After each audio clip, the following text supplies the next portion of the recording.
کائنات کا گوشہ گوشہ حضور کے ذکر سے چمک رہا ہے۔ شرق سے لے کر غرب تک کوئی لمحہ ایسا نہیں ہے جہاں حضور کا نام گونج نہ رہا ہو۔ سماٹرا کے ساحل سے لے کر کے دنیا کے دوسرے کونے تک کوئی ایک سیکنڈ بھی ایسا نہیں ہے جب اذانوں میں اشہد ان محمد رسول اللہ کی صدائیں نہ گونج رہی ہوں۔ ہر ساعت، ہر لمحہ آقا کریم علیہ السلام پر کروڑوں لوگ درود پڑھ رہے ہوتے ہیں اور اربوں کھربوں درود حضور علیہ السلام کی ذات پہ ہر روز بھیجا جا رہا ہوتا ہے۔ یہ حضور کی عظمتوں کے پھریرے ہیں جن کو لہرانے کا ذمہ میرے رب نے اپنے ذمہ کرم پہ لیا ہوا ہے۔ وَلَلْآخِرَةُ خَيْرٌ لَكَ مِنَ الْأُولَىٰ، ہر آنے والی گھڑی گزرے ہوئے لمحے سے آپ کے لیے بہتر ہی ہوگی۔ وَرَفَعْنَا لَكَ ذِكْرَكَ، محبوب تیرے ذکر کو رفعت ہم نے دی ہے، اور جس کے ذکر کی رفعت کا ذمہ میرے رب نے اٹھایا ہو اس ذکر کے فروغ کو کوئی کم نہیں کر سکتا، اس اونچے جھنڈے کو کوئی جھکا اور سرنگوں نہیں کر سکتا۔ 70,000 فرشتے صبح کو، 70,000 فرشتے شام کو حضور کے روضہ اقدس پہ سلامی دینے کے لیے آتے۔ فرشتوں کا ہجوم اور آقا کریم علیہ السلام کے روضے کے اوپر انسانوں کا انبو، عقیدت کے سانچے میں ڈھلے ہوئے لوگ گزرتے ہوئے سلام پیش کرتے ہیں، درود پڑھتے ہوئے جاتے ہیں، عقیدتوں کا اظہار کرتے ہیں۔ کائنات میں جس طرح ہر لمحہ اذان ہو رہی ہوتی ہے، ہر لمحہ نماز پڑھی جا رہی ہوتی ہے۔ یہاں سے کسی کا 10 منٹ کا فرق ہوگا، کسی کا آدھے گھنٹے کا فرق ہوگا، کسی کا 1 گھنٹے کا فرق ہوگا، کسی کا 2 گھنٹے کا فرق ہوگا، پیچھے چلے جائیں، کوئی 1 گھنٹہ پیچھے، کوئی 1.5 گھنٹہ پیچھے۔ تو اس طرح کائنات کے کونے سے لے کر دوسرے کونے تک کوئی ایک لمحہ، ایک ساتھ، ایک سیکنڈ بھی ایسا نہیں ہے جس وقت نماز نہ پڑھی جا رہی ہو، اور ہر نماز میں پڑھا جا رہا ہے السلام علیکہ ایھا النبی ورحمۃ اللہ وبرکاتہ۔ ہر آن، ہر ساعت، ہر لمحہ ان کی عظمتوں کے زمزمے ہیں اور ان کی رفعتوں کے قصیدے ہیں جو پڑھے جا رہے ہیں۔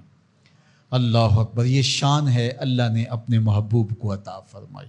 لا یؤمن احدکم حتی اکون احب الیہ من والدہ وولدہ والناس اجمعین، تم میں اتنی دیر تک کوئی شخص کامل مومن نہیں ہو سکتا جب تک اپنے ماں باپ سے، اپنے رشتہ داروں سے، اپنے عزیزوں سے، کائنات کے ہر فرد سے جب تک میرے سے زیادہ پیار نہیں کرتا ہے۔ اللہ اکبر۔ حضرت سیدنا علی المرتضیٰ رضی اللہ تعالیٰ عنہ فرماتے ہیں، سخت گرمی میں میٹھے اور ٹھنڈے پانی سے جتنی محبت ہوتی ہے ہمیں حضور اس سے بھی زیادہ محبوب تھے۔ اللہ اکبر۔ یہ حضور کی محبت ہے جو اہل ایمان کے سینوں میں رکھی گئی ہے۔ اہل ایمان تو اہل ایمان رہے، حضور کا پیار تو پتھروں کے کلیجے میں بھی رکھا گیا ہے۔ فرمایا کہ احد جبل یحبنا ونحبہ، احد پہاڑ ہے جو ہم سے پیار کرتا ہے، ہم اس سے پیار کرتے ہیں، تو کائنات ان سے محبت کرتی ہے۔ اللہ اکبر۔ سیدنا علی المرتضیٰ رضی اللہ تعالیٰ عنہ فرماتے ہیں، میں مکے کے اس پتھر کو آج بھی جانتا ہوں، بعثت سے قبل جب حضور گزرتے تھے تو وہ حضور کو سلام کیا کرتا تھا۔ درخت سلامیاں پیش کرنے لگے، پتھر کلمے پڑھیں، شمس و قمر اشارے پہ گھومیں اور گردش کریں، کبھی چاند جھک کے سلامی دے، کبھی سورج پلٹ کے اثر کے وقت پہ آئے، کبھی جانور حضور کو دیکھ کر کے کلمے پڑھیں، حضور کا ذکر خطبوں میں، نمازوں میں، اذانوں میں، تو کون ان کی عظمت کو گھٹا سکتا ہے؟ کون ان کی رفعت کو کم کر سکتا ہے؟ یہ اپنے خوب سے باطن کا اظہار تو کر سکتے ہیں، لیکن ان کی عظمت کے پھریرے جن کو رب نے محمد بنایا صلی اللہ، محمد کون ہوتا ہے؟ الذی یحمد حمدا بعد حمد، جس کی تعریف کی جائے جی پھر بھی نہ بھرے، پھر تعریف کی جائے۔ ابھی تشنگی باقی ہے، ورق تمام ہوا اور مدح باقی ہے، پھر تعریف کی جائے۔ قلم ٹوٹ جائیں تعریف ختم نہ ہو، روشنائی سوکھ جائے تعریف ختم نہ ہو، کاغذ ختم ہو جائیں تعریف ختم نہ ہو، عمریں لد جائیں تعریف ختم نہ ہو، تعریف کی اپنی تعریف ختم ہو جائے، محمد وہ ہوتا ہے جس کی تعریف ختم ہو۔ کفار مکہ جب حضور کی مخالفت کرتے تھے، سب و شتم کرتے تھے، تو ایک دن ان میں سے کسی نے کہا تم تو اہل زبان ہو اور تم محمد کہتے ہو اور عیب بھی لگاتے ہو، یہ بات کوئی اجمی کرے تو سمجھ میں آتی ہے، لیکن تم تو عرب ہو اور تمہیں پتہ ہے لفظ محمد کا معنی کیا ہے، پھر بھی تم تنقیص کرتے ہو۔ تو ایک بات کرو، یا تو عیب لگانا چھوڑ دو یا محمد کہنا چھوڑ دو۔ کوئی کہے شہد میٹھا نہیں ہے تو عجیب بات ہے، کوئی کہے کہ برف ٹھنڈی نہیں ہے، کوئی کہے کہ گلاب خوبصورت نہیں ہے تو عجیب بات، کوئی کہے چاند سونا نہیں ہے، تو کہا کوئی محمد کہے اور پھر عیب لگائے، تو انہوں نے نام اپنے طور پہ مزمم رکھ لیا اور پھر مزمم کہہ کے اپنے حب سے باطن کا اظہار کرنے لگے۔ کسی نے آ کے حضور کو بتایا کہ حضور وہ مزمم کہہ کے حب سے باطن کا اظہار کرتے ہیں۔ فرمایا تم نے دیکھا نہیں اللہ نے قریش کے منہ کو کیسے پھیر دیا؟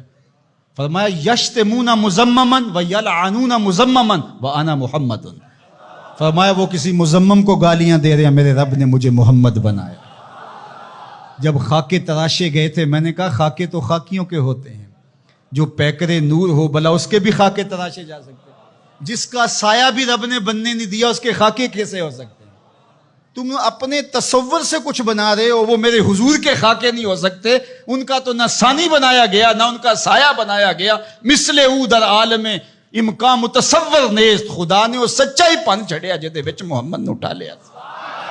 حسینہ جمیلہ دا منہ موڑ دیتا، محمد بنا کے قلم توڑ دیتا۔ چاند کی طرف منہ کر کے تھوکنے سے اس کی نوری کرنے میلی نہیں ہو سکتی۔